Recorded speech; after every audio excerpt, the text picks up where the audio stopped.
DC Multiverse! How's it going, everybody, and welcome back to my channel, where it is all DC, all the time. Today we're going to be having a look at the McFarlane Toys DC Multiverse Infinite Frontier Joker and Nightfall Catwoman. Big thanks to McFarlane Toys for sending me these figures, and to you folks at home for watching my videos. So as always, we can see the box, black, white, blue, big window.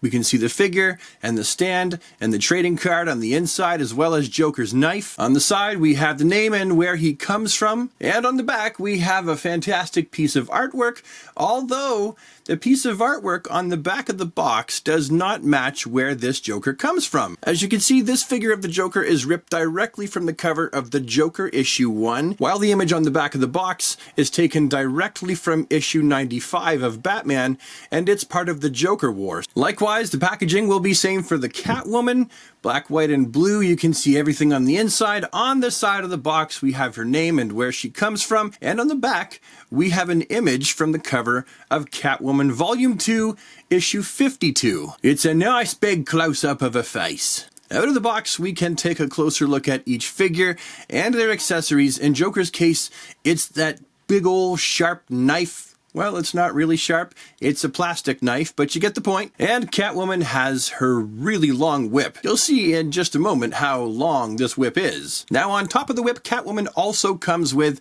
an extra set of interchangeable hands. Of course, each figure comes with a trading card, which is the same image as the back of the box, and each one has a bio on the inside. Now let's look at them each individually, starting with the Clown Prince of Crime, the Joker. As far as this suit design goes, this is probably my favorite overall Joker so far, with the mix of purple and the green vest and the black shirt underneath. And he looks really quite spot on for the imagery that he's supposed to be depicting. Even though I'm a sucker for the purple with the yellow vest and the green shirt, that's always been my favorite. This look here, as you can see, looking at three sides of it, still works out fantastically well. There is no definitive look for the Joker anymore. As long as he's wearing purple and his hair is green, I suppose the sky is the limit, isn't it? Joker's face sculpt close-up looks spot on to the source material. I love this very, very much. He's got that sinister, cheeky grin, and that hair looks great. On the back, we can see it's all messy. Some people might say this looks like a little bit of a Karen cut, but I don't think that. I think that this just looks like an insane clown's haircut. I think that this looks fantastic. Of course, you've noticed by now he only has one eye, and the other one has been sewn shut. That's because Joker lost his eye at the end of Joker War. Harley Quinn may have happened to shoot him in the face. And by may have, I mean did. But don't fret, he's got his eyeball right here. I'm pretty sure this is a glass eye. Oddly enough, I have every single issue of The Joker, and I haven't read one yet. I'm terrible. Something that I find really fun about this Joker is his feet. I like these shoes. This is my favorite take on Joker's shoes with those white covery-doos. I don't even know what they're called, but he's got them most of the time. The tails on this jacket are pretty soft. They're not a hard rubber, they're a softer rubber, and they move up right out of the way. They're nice and skishy, along with Joker's popped collar. Now, of course, we have to do a comparison of this Joker with others, but as you can see, I don't really have any that are untouched. But basically, it's the Mortal Kombat gaming version, and then we have the first Arkham version, and on the other side, we have an amalgamation of a few different Joker figures. And then next, yep, that's right, more customs. Basically, it's my take on the Killing Joke Joker, as well as a Clown Joker, and then on the other side, it's the Hush Joker. At least my take on him. And of course you'll want to see how he goes with some Batmans, so here are some of my favorites. Now really the next question is how articulated this guy is. Let's find out together. That head, oh boy, that is a great amount of rotation. Looks down, looks up good enough, so very satisfied with what he has to offer in the ball-jointed neck department. We have that rounded hinge right there in the armpit, and it offers a nice full range round and round. We have, that's a pretty good T. That's a really good T. We've got a bicep swivel 360, 2 elbows that crunch right up. He could probably relax, really chill like that, or maybe even wash his back. He can bend back so far. For those wrists, there's that rounded hinge, and the jacket doesn't really get in the way too much. I can't imagine needing more articulation than that in the wrists. And then for the torso, there will be articulation points in there, but he's got his rubber shirt, vest, and jacket that makes it pretty much impossible to use that articulation point. But there is a full 360 waist swivel that actually gives a little bit of articulation around like that. It will hold it to an extent, but again, if you want the shirt tails and you want the jacket and the vest and shirt there's going to be some amount that it will just get in the way and be a bit of a hindrance. Then downstairs, you've got McFarlane's way of making the legs attached to the body, that McFarlane groin. There is a great amount of motion every single way you would hope for with these legs, except this here has nothing. We've also got the knees, very crunchy, very double jointed, very satisfying. And then we have the ankles. They're on a pivot, and the pants are definitely going to get in the way. You're not going to get a whole lot. And then you've got that toe articulation. And next we move on to Catwoman, who looks very much like her source material, with her big black thigh-high boots, her long, almost armpit-length gloves, and her skin-tight purple cat suit. I feel like the proportions for this Catwoman's body, they look good. She looks pretty much like she does in the comic book. She's tall, she's slender, and everything seems to be pretty much in scale with itself. Selina's face sculpt also looks really, really good.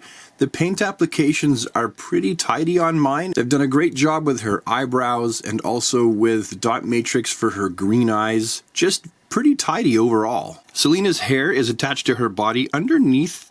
You can see it's in her cowl right there, her mask. It pops out the back just like that. Ordinarily, I would try to pop her head off just to give you a peek at how it actually attaches, but her head doesn't really want to come off. Ugh, I don't want to pull too hard and snap the peg, and I don't have any boiling water or a blow dryer handy, so yeah, I'm going to leave the head on the shoulders there, but you know, I've heard some people comment about being afraid that the hair is going to come off. I honestly don't think that it will. I think that it's on there pretty tight. I like how her legs and her arms are both like a glossy black, while her suit is more of a matte purple, which is nice. And it is skin tight, as mentioned. It's so tight that there's wrinkles on her tushy right there that the suit is making. Right now I've got her scratchy cat claw finger hands attached to the body, but just by popping these off, we can put the regular whip grabbing hands on there, and she's ready to go. Place the whip in this hand right here, just like that, or place it in the other. This whip, as I'd mentioned before, I was going to try and tell you how big it is, but it literally won't all fit on camera. From tip to end of ruler, you're looking at 12 inches. And then from that point where we left off to where it is now, you're looking at roughly another 8.5 inches. So you're looking at roughly 20.5 inches for this whip. Now, I'm not going to bring out too many Catwomans here to muddy the water, but as you can see, I've brought out McFarlane's Arkham version of Catwoman, as well as the DC Essentials version of John Ballant's Knightfall Catwoman. While I definitely think that the tone of purple that is used for the DC Essentials version is probably more comic accurate, I definitely like this figure better overall. And here she is, next to a Batman that I thought was appropriate, as well as a Tim Drake Robin. I think the three of these actually look pretty good together. And now it's time for the part that some people love, some people hate. It's the articulation. Let's find out exactly what she can get. Well, that head actually has quite a free range of movement, and the hair, because it's way up here, actually doesn't get in the way really whatsoever. Like, the hair really plays no part in how well or hindered the articulation is with this figure. Shoulders, rounded hinge, you got the socket. The socket does a little bit, doesn't do too much. Getting her in that T-pose, well, at least they they go like that. Nothing special, but basic. We have articulation right here hidden at the glove. You've got like a bicep sole there, which is a really clever way to hide it. You have your double jointed elbows, and they're very, very crunchy. You have the hinges at the wrists there that swivel also on the peg. You have torso articulation, and that's a pretty good range of motion there, I suppose. Like, she can look back and forward okay. I'd say it's about average. And then, of course, there's the waist. So when you have the waist mixed in with the rest of the torso, yeah, that's not too bad. Should be able to get it into a few reasonable poses. And then, of course, we have down here, we have that McFarlane way of attaching the legs, the typical McFarlane groin there. Forward, right, forward, back as far as her booty will let her, and then completely out, pretty articulated. Not much of this though, and this is the thing that I always hound on. I would like to see just a little bit more of this, but I do realize that, you know, it's not always possible with the way that Todd makes his figures without completely reworking how he attaches the legs to give us that articulation. Some figures, it's just a little bit challenging. Like if Joker was to turn like that, like where would it go? You have the front of his trousers right here, and if this was to swivel in, where would it go? And of course, she has, I thought she would have articulation here at the top of the leg by way of a thigh cut. I thought that he would have hid one in there, and he didn't. Well, that's a little surprising. I guess not. He doesn't usually do a thigh cut, but this would have been perfect right here to do a thigh cut, that's for sure. And you got a double jointed knee here, and a double jointed knee there. And she's got a rounded hinge on the ankles. Gets a great range of motion as well as pivoting, and of course, as always, toe articulation. So now, super friends, what do I think about the McFarlane Toys DC Multiverse Nightfall Catwoman and Infinite Frontier Joker? I think that are both actually fantastic representations of the source material they were intended to come from. I think the Catwoman figure is a beautiful figure, a stunning figure, and I think that the Joker is literally spot on from the Joker comic series that he came from. I literally feel like I picked up issue number 1 of the Joker and just shook it, and he fell out and landed on the table in front of me.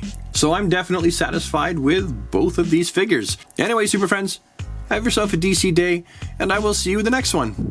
Toodaloo.